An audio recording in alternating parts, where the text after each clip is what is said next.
نہ پیر کو پتا، نہ فقیر کو پتا، نہ بزرگ کو پتا، نہ چھوٹے کو پتا، نہ بڑے کو پتا. یہ علم کس کے پاس؟ اللہ عز و جل کے پاس. قیامت کب قائم ہوگی؟ نجومی پیشن گوئی آپ نے اخبارات پڑھے ہوں گے، دیکھتے ہوں گے. بس جی یہ 2020 کے اندر دنیا ختم ہو جائے گی. کئی دفعہ نجومیوں نے پیشن گوئی کر لی.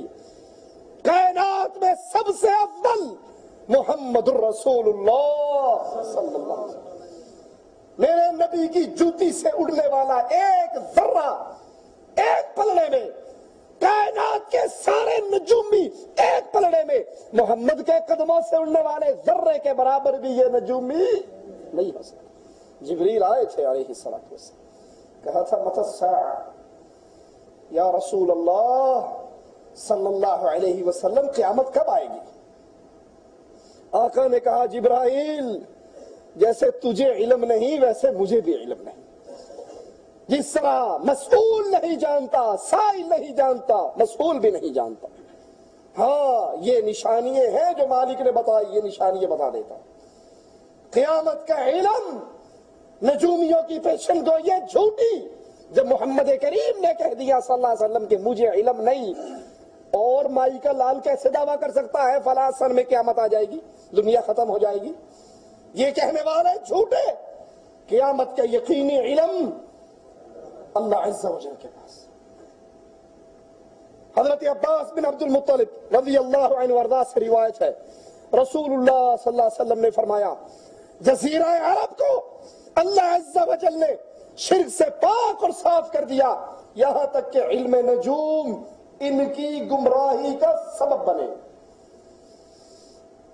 معاشرے پاک اور صاف رہتے ہیں شرک سے، علم نجوم کے ذریعے شرک امتوں میں داخل ہو جاتا ہے، اللہ پر بھروسہ ختم ہو جاتا ہے، ستاروں پر بھروسہ، انگوٹھیوں پر بھروسہ، پتھروں پر بھروسہ، تعویذوں پر بھروسہ، اللہ پر توکل، اس کا سلسلہ ختم.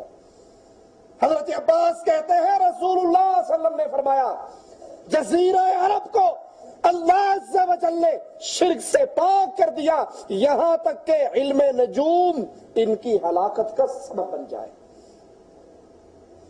یہ علم نجوم کے دعوے دار پروفیسر عامل فلاں اور فلاں، یہ مسلمانوں کی بربادی اور ہلاکت کے سبب ہے. اس طرح کی اور بے بہا احادیث اور صحابہ کے آثار ہیں جس میں علم نجوم کے باطل ہونے کی دلیل ہے. نجومی اپنے علم نجوم کے لیے ایک اور دلیل پیش کرتے ہیں. ابراہیم علیہ السلام کے بارے میں انہوں نے کہا فَنَظَرَ نَظْرَةً فِي النُّجُومِ فَقَالَ إِنِّي سَقِيمٌ. ابراہیم علیہ السلام نے ستاروں کو دیکھا، ایک نگاہ ستاروں پہ ڈالی اور کہا میں تو بیمار ہوں. تو نجومی دلیل لیتے ہیں کہ ہاں یہ آیت علم نجوم کی صحت پر دلیل ہے، حالانکہ یہ بہت بڑا جھوٹ ہے. ستاروں کو تو سارے مسلمان دیکھتے ہیں، سارے انسان دیکھتے ہیں. ستاروں کو دیکھنا، ستاروں پر یقین کرنا نہیں.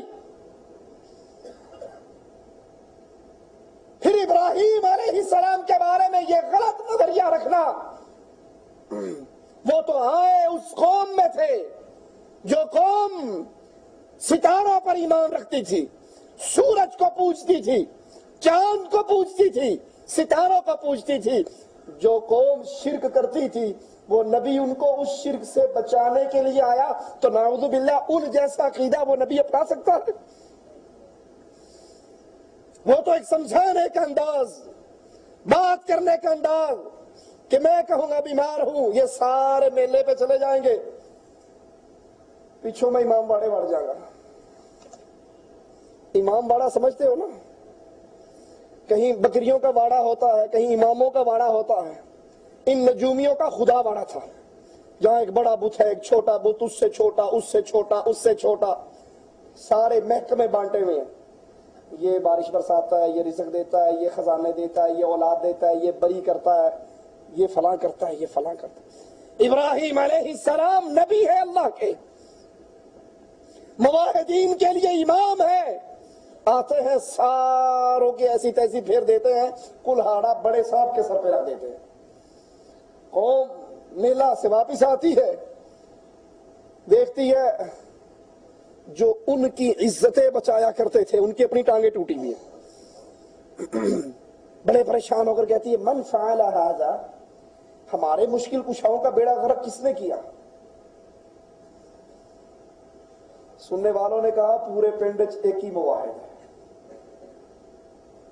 ایک آدمی ہے ابراہیم اس کا نام ہے، وہ کہا کرتا تھا زندو اگر تم پیچھے ہٹ جاؤ تو یہ مردے میرا کچھ بگاڑ۔ آج بھی اگر آپ عقل کو استعمال کر کے جو یہ اللہ عز و جل نے دی ہے، جنہوں نے بزرگوں کے نام کو کاروبار بنا لیا ہے، ان پر پیش کرو۔ جی آپ نہیں سمجھتے یہ جو بزرگ قبر میں دفن ہیں یہ بڑی کرنی بھرنی دھرنی والے ہیں، یہ بے اولاد کو اولاد دے دیتے ہیں، یہ مقدموں سے نجات دے دیتے ہیں، یہ بڑی بڑی سرکار بڑی کھوٹی قسمت کرتے ہری، یہ سارا کچھ کرتے ہیں۔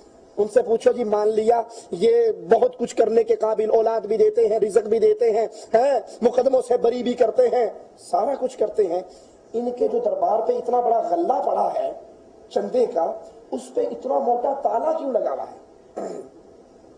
بس ایک سوال اور کافی رہے گا، یہ بزرگ یہ بڑی سرکار ہیں، یہ بقول تمہارے داتا صاحب ہیں، یہ بقول تمہارے غوث اعظم ہیں، یہ بقول تمہارے جناب غریب نواز بندہ پرور ہے، ان کے لنگر سے دنیا فیض یاب ہوتی ہے، تو چندے والے غلے پر تالا کیوں لگا ہوا ہے؟ پولا یا منہ کر کے کہنے گے جو نہ لائیے نہ چوری ہو جاتی ہے، پولا یا منہ۔ میں خود اپنی آنکھوں سے علی حجویری صاحب کے قبر پہ گیا، واللہ العظیم اپنی آنکھوں سے دیکھا، وہاں جوتی جمع کرانے کے لیے باقاعدہ ٹوکن سسٹم چلتا ہے، جس نے اگر لاہور جا کے وہ دیکھا ہوگا تو اسے یاد ہوگا، ٹوکن میں جمع کرواؤ۔ سبحان اللہ، تمہاری عقلیں کہاں مر گئی؟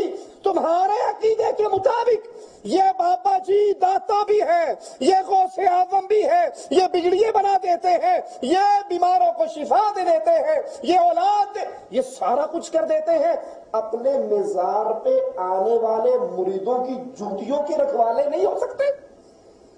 یہ چور کو کیوں نہیں پکڑ لیتے؟ یہ درباروں پہ پڑے ہوئے صندوقوں پہ ٹرائسل کے تالے کیوں لگے ہوئے ہوتے ہیں؟ عقل مند کے لیے اشارہ کافی ہے، سمجھ جائے جب مرنے والا مر کے قبر میں دفن ہو گیا، دنیا سے اس کا رشتہ کٹ گیا، اب وہ اگلے جہان میں چلا گیا، ولی اللہ تھا تو جنت میں ہے، اور اگر ولی اللہ نہیں تھا، مشرک اور کسی اور حال میں تھا، تو اس کی قبر جہنم کا گڑھا بن چکی ہے۔ دنیا کے بارے میں اس کو علم اور خبر۔ ابراہیم علیہ السلام نے جب ساروں کو توڑ لیا، انہوں نے کہا جی کس نے کیا؟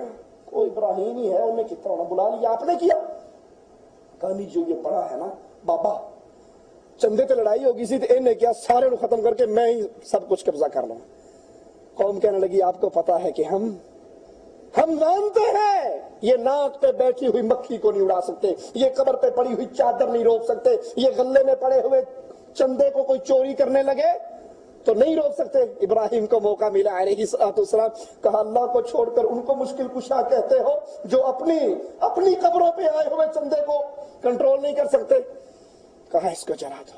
تو جو نبی دعوت توحید لے کر ان نجومیوں کی بستی میں آیا، اس کے بارے میں کیسے یقین کیا جا سکتا ہے کہ وہ